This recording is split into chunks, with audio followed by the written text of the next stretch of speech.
बिस्मिल्लाहिर्रहमानिर्रहीम। अस्सलाम वालेकुम डियर स्टूडेंट्स। आपका केमिस्ट्री टीचर गुलाम रसूल जिस्मानी आपकी खिदमत में हाजिर है। आज हम लास्ट लेक्चर करेंगे, लेक्चर नंबर 6 से परसेंटेज यील्ड, थ्योरेटिकल यील्ड और एक्चुअल यील्ड क्या होती है। तो आइए आगाज करते हैं। सबसे पहले हम डिस्कस करेंगे कि यील्ड क्या होता है। The amount of product which is calculated from balance chemical equation are actually obtained.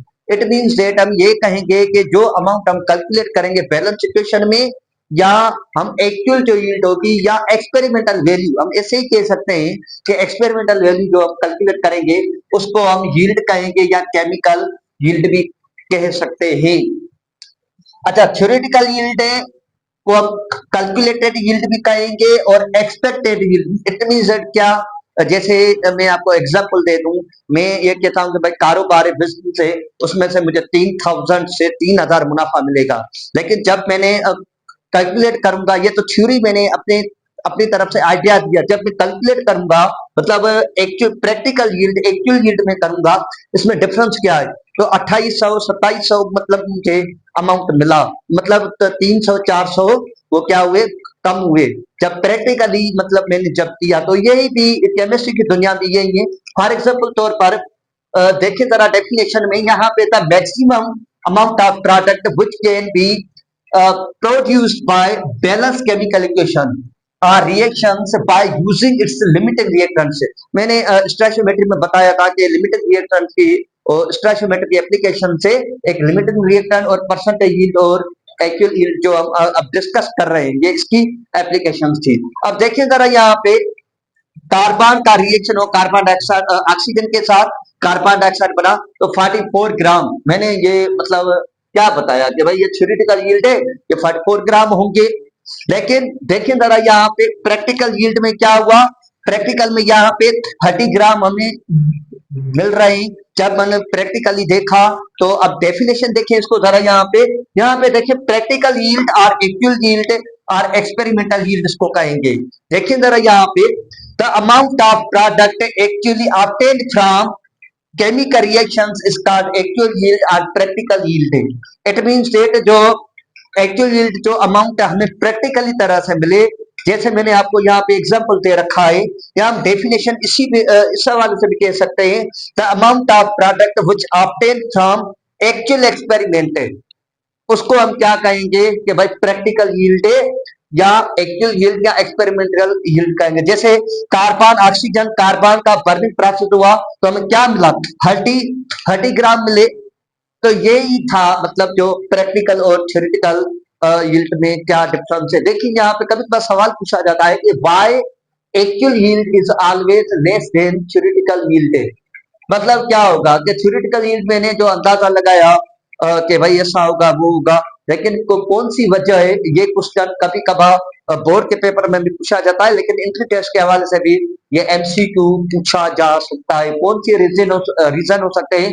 सबसे पहले हमारा इन एक्सपीरियंस वर्कर, जाहिर बात है जो हमारा बंदा काम करेगा उसको प्रैक्टिकल के बारे में कोई पता ही नहीं होगा। अनएक्सपीरियंस वर्क जो वर्क करेगा तो हमें रिजल्ट सही तरह से नहीं मिलेगा। और formation of product using the chemical reaction से, फॉर एग्जांपल तौर पे अगर हम प्रोडक्ट जो हम साइड रिएक्शन कार्बन ऑक्सीजन के साथ मिल रहा है, तो कार्बन डाइऑक्साइड साइड में क्या होगा, कार्बन मोनोऑक्साइड बनेगा फॉर एग्जांपल तौर पर।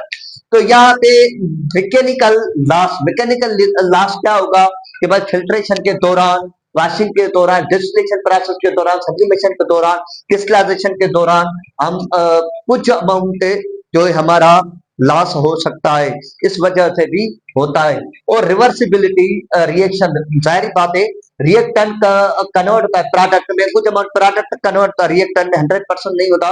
इस हवाले से रिवर्सिबिलिटी की कंडीशन में भी होता है। और रिएक्टेंट में भी इम्प्योर, अगर हमारे पास रिएक्टेंट जो होगा वो इम्प्योर कंडीशन में होगा, तो इस कंडीशन में भी हम ये कह सकते हैं कि हमें रिजल्ट सही नहीं मिलेगा।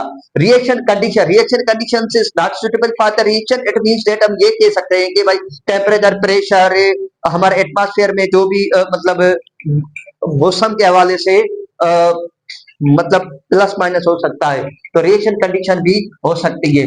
अब हम जिक्र करेंगे परसेंटेज यील्ड।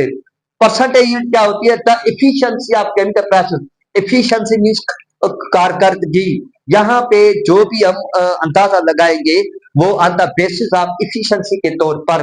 केमिकल प्रोसेस जज by the calculating the ratio. अच्छा, रेशियो किसके बीच होगा?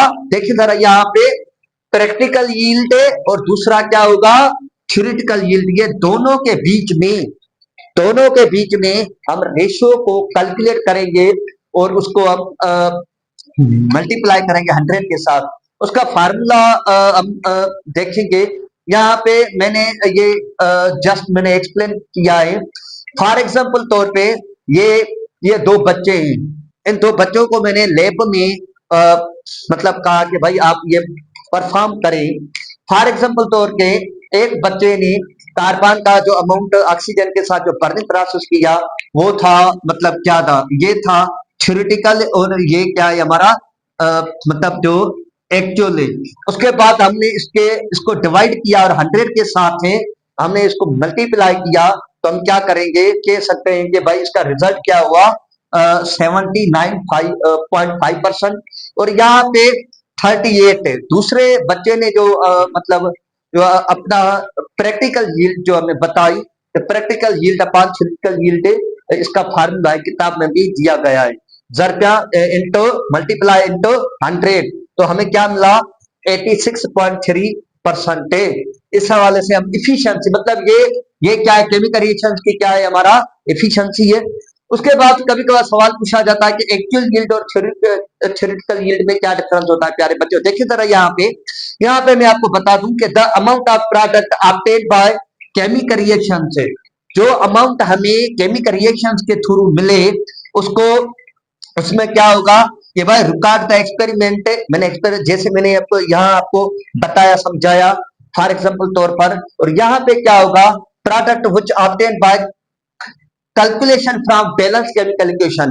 बैलेंस केमिकल इक्वेशन से हम कैलकुलेट करेंगे। और there is no record experiment. यहाँ पे रिकॉर्ड एक्सपेरिमेंट नहीं होगा। जैसे मैंने आपको बताया कि अंदाजा लगा सकते हैं इस हवाले से। It is the smaller yield, क्योंकि एक्चुअल जैसे होगा, जैसे मैंने आपको बताया, ताकि यहाँ पे एक्चुअल हमें वैल्यू क्या मिला? 30 और यहाँ था 34। मतलब ये था एक्चुअल यील्ड के हवाले से। अगर हम देखें तो यहाँ पे इट इज स्मॉलर वैल्यू और it is a greater yield. इसमें यहाँ पे थ्योरेटिकल वैल्यू मैंने ज्यादा, जैसे आपको मैंने बताया कि भाई मुझे मुनाफा होगा कारोबार में 3000। जब मैंने पैसे कैलकुलेट करना शुरू किए तो 2600 2700 हमें मिले। तो ये था आज का लास्ट इस चैप्टर का लेक्चर। इंशाल्लाह ताला chapter number second chapter atomic structure के साथ हाजिर होंगे। तब तक के लिए अपने टीचर गुलाम रसूल उस्मानी को दीजिएगा इजाजत।